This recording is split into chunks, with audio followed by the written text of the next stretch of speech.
বেডে ঘুমাতে যেতেন, হাত দুইটা এরকম করতেন, করে তিনি সূরাতুল ইখলাস পড়তেন, সূরাতুল ফালাক পড়তেন, সূরাতুন নাস পড়তেন।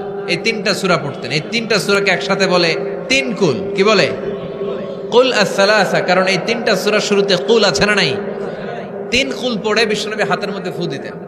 ফু দিয়ে মাথা থেকে শুরু করে মুছতে মুছতে মুছতে মুছতে পা পর্যন্ত মুছতেন, হাত মুছতেন, সারা দেহের যতটুকু সম্ভব বিশ্বনবী সারা দেহের মধ্যে এই তিন কুল পড়া হাত দুইটা দিয়ে সারা দেহের মধ্যে বিশ্বনবী হাত বুলিয়ে দিতেন, মেসেজ করে দিতেন সুবহানাল্লাহ। সকালে, সন্ধ্যায় আর রাতের বেলা বিছানায় গেলে। এটা protection from all the bad আইস।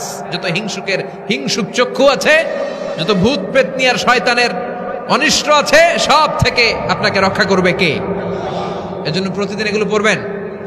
কি কি পড়বেন? এরকম হাত দুইটা মিলায়া সূরা ইখলাস, সূরা ফালাক, সূরা নাস, তিনটার বলে একসাথে তিন কুল। কি বলে? আজকে থেকে এটার আমল করা যাবে। মা আয়েশা যখন অসুস্থ হতেন, বিশ্বনবীর কাছে যে বললেই বিশ্বনবী বলতেন, আয়েশা হাত দুইটার একসাথে করো, সূরা ফালাক পড়ো, ইখলাস পড়ো, নাস পড়ো, ফু দাও আর সারা দেহে মেসেজ করো। সুবহানাল্লাহ পড়েন। বিশ্বনবী একবার সেজদায় আছেন। কিসে আছেন? চিল্লায় কোন? সেজদা অবস্থায় লাদাগাতহু আকরাব, একটা বিচ্ছু পোকা এসে বিশ্বনবীর হাতের মধ্যে কামড় দিয়েছে। বিচ্ছু কামড় দিলে খুব আরাম লাগে না? হ্যাঁ, বিষাক্ত, পয়জনাস, ভ্যানামাস। বিশ্বনবী ব্যথা পাচ্ছেন, প্রচন্ড ব্যথায় বিশ্বনবী অস্থির।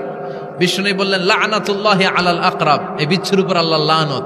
এটা মুসল্লিও চিনে না, নবীও চিনে না, কোন জায়গায় কামড় দিতে হবে এটাও জানে না, কিন্তু কামড় দিয়েছে, ব্যথায় কাতরাচ্ছে। বিশ্বনবী বললেন, লবণের পানি গরম দাও, আঙ্গুলের উপরে ঢালো।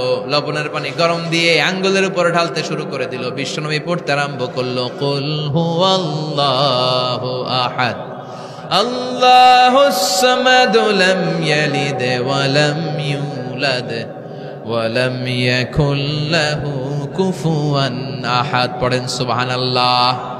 এজন্য ব্যথা পেলে, সাপে কামড়ালে, বিচ্ছু কামড়ালে, বল্লা কামড়ালে, মধুপোকা কামড়ালে কি করবেন? সূরা ইখলাস, সূরা ফালাক, সূরা নাস। আবার বলেন, সূরা ইখলাস, সূরা ফালাক, সূরা পড়ে ফু দিবেন। আর রাত্রেবেলা, সকালবেলা ঘুমোতে যাওয়ার আগে হাতের মধ্যে ফুল দিয়ে সারা দেহে মেসেজ। মনে থাকবে না? মাহফিল শেষ, ওয়াজও শেষ, মনে থাকবে তো? এই মসজিদে কুবাতে বিশ্বনবী সাল্লাল্লাহু আলাইহি ওয়াসাল্লাম এক সাহাবাকে ইমাম বানায় দিয়ে আসলেন। উনি ইমামতি করে মসজিদে, আর বিশ্বনবী ইমামতি করে মসজিদ নববীতে।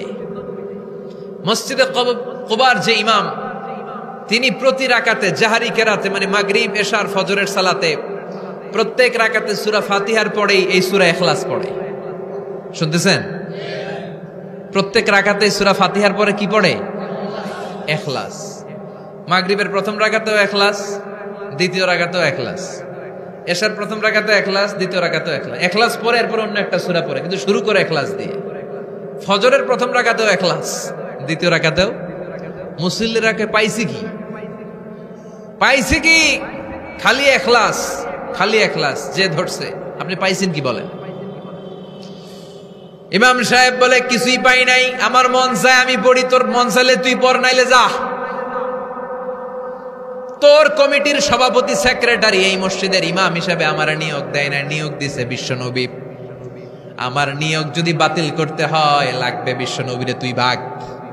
তোমার মনে চাইলে পড়ো, নাইলে অন্য মসজিদে পড়ো, যাও মিয়া।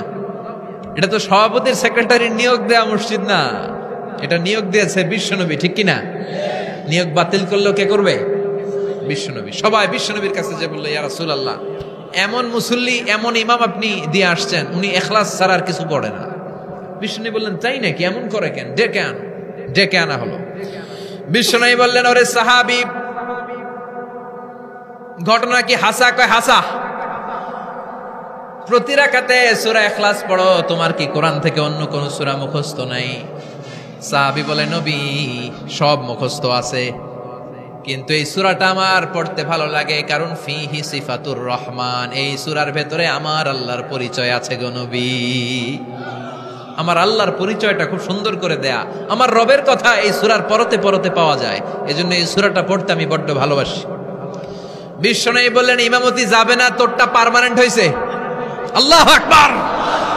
তোর ইমামতি পার্মানেন্ট করে দিলাম। যেমনে পড়াইতি এমনেই পড়াবি। প্রতি রাকাতে এই সূরাতুল ইখলাস তুমি পড়ো, সমস্যা নাই। এই যে তুমি সূরাতুল ইখলাস পড়ো, সূরাতুল ইখলাসকে ভালোবাসো, আল্লাহ বলেছেন এই ইখলাসের ভালোবাসার কারণে কিয়ামতের দিন আল্লাহ তোরে জান্নাতে ঢুকায়া দিবে। ইখলাসের ভালোবাসার কারণে আনতা মিন আহলিল জান্নাহ, তুমি জান্নাতে যাবা। হুব্বুকা ইয়াহা ইউদখিলুকাল জান্নাহ, এই সূরার ভালোবাসাই তোমার জান্নাতে ঢুকায়া দিবে। সুবহানাল্লাহ পড়েন। এজন্য সূরা বেশি বেশি পড়তে রাজি আছেন তো? বিশ্বনবী তাবুকের যুদ্ধে গেলেন। তাবুকের ময়দানে বিশাল যুদ্ধের ময়দান, বিশ্বনবী 30,000 সৈন্য নিয়ে গিয়েছেন। আর খ্রিস্টানদের সৈন্যদের সংখ্যা হচ্ছে প্রায় 40,000। কিন্তু বিশ্বনবী যুদ্ধে এসেছেন শুনে খ্রিস্টান বাদশা দৌড়, সৈন্যবাহিনী নিয়ে সব পালায় গেছে। যুদ্ধ ছাড়াই বিশ্বনবীর বিজয় দিছে কে? বিশ্বনবী তো মহাখুশি, আল্লাহর শুকরিয়া আদায় করলেন। যুদ্ধের ময়দানে বিশ্বনবী দাঁড়িয়ে আছেন, হঠাৎ দেখলেন সাইয়েদনা জিব্রাইল আকাশ থেকে জমিনে নেমে আসছে। জিব্রাইলকে আল্লাহ তাআলা 600 পাখা দিয়েছিলেন। সহিহ মুসলিমের বর্ণনা, রাআ রাসূলুল্লাহি জিবরিলা ওয়া লাহু 600 জানাহ। 600 পাখা। কয়শো? 600 পাখা মেলে সাইয়েদনা জিব্রাইল নেমে আসছেন। ওনার পাখার কারণে সূর্যের আলো পৃথিবীর মধ্যে পড়তে বাধা সৃষ্টি হচ্ছে। অন্ধকার দেখে বিশ্বনবী তাকিয়ে দেখে জিব্রাইল একা না, জিব্রাইলের সাথে হাজার হাজার ফেরেশতার বহর। বিশ্বনবী বললেন, কত ফেরেশতা এসেছে? কয় 1,40,000। সাইয়েদনা জিব্রাইল বললেন, ও নবী, আপনি যুদ্ধের ময়দানে আল্লাহর শুকরিয়া করেন, আর ওই মদিনাতে আপনার কলিজার টুকরা সাহাবী মুআবিয়া ইবনে মুআবিয়া আল মুজানি একটু আগে শেষ নিঃশ্বাস ত্যাগ করেছে গো নবী।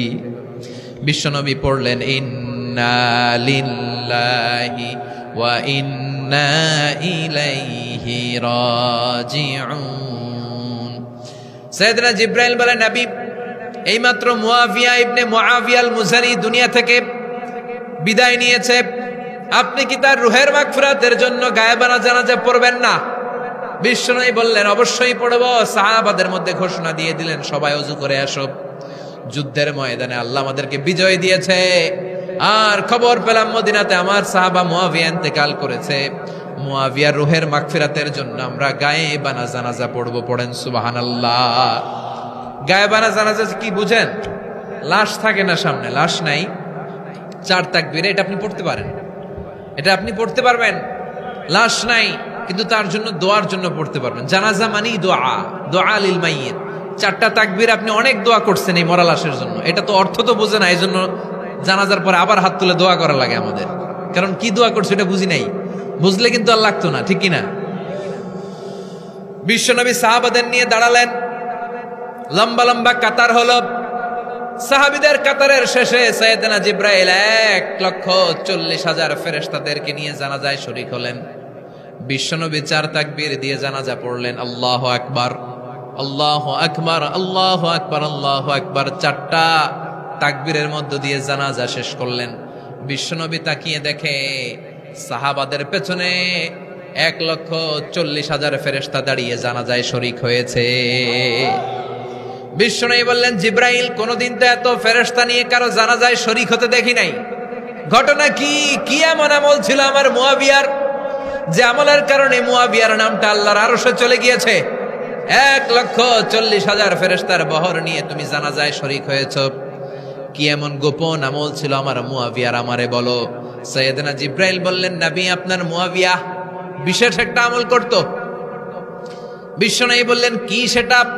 সাইয়েদনা জিব্রাইল বলে, আপনার এই সাহাবী কাইমান আও কাঈদান, জালিসান আও মাশিয়ান, উঠতে বসতে চলতে ফিরতে সব সময় আপনার এই সাহাবী পড়তে থাকতো, কুল হুয়াল্লাহু আহাদ, আল্লাহুস সামাদ, লাম ইয়ালিদ ওয়া লাম ইউলাদ ওয়া লাম ইয়াকুল লাহু কুফুয়ান আহাদ। পড়েন সুবহানাল্লাহ। উঠতে বসতে চলতে ফিরতে সব সময় এই সাহাবীর একটা অভ্যাস ছিল, উনি কুল হুয়াল্লাহু আহাদের উপর আমল করত, বেশি বেশি সূরাতুল ইখলাস পড়তো। পড়তে রাজি আছেন? আজ থেকে বেশি বেশি সূরাতুল ইখলাসের উপর আমল বানানোর দরকার আছে না নাই?